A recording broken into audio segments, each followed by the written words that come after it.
Shout out pala sa mga nanonood dyan. So, magbibideo daw ako eh. So, let's go. So, ito pala yung ginagawa namin. Si Nicole, si Iyang, si Mara, nasa duyan, si Nico, si Tito Cab, si Kian, tsaka si Mamay na naglalaro.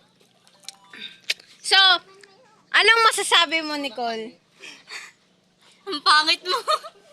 Ano sabi mo? Tulungan ako. Wala di. Okay, tapos na siya. Ikaw naman, ano masasabi mo? Ay, sagot mo. Maganda ka, te. Ah, tama yan. Yak! Ikaw, ano masasabi? Ayusin mo na sagot mo. Ang ganda mo ta. Ang pangit ng karat ko. Ikaw, ano masasabi mo? Ayusin mo rin. Super beautiful. Tama yan, tama yan. Si... Yung ayaw mong masaktan, kaya binubola mo na lang. Okay na yan. Ulitin mo yung sagot mo, ayusin mo. Ang ganda ako. Hindi yan. Masarap yung pansit. Hindi yan. Ah nga pala, dugyot kasi to si Nicole eh. Yung pansit na kinagat niya, sinausaw niya dun sa mainit tubig. So ngayon, dagdag flavor yung laway niya. Masarap naman nakailang sandok ako eh.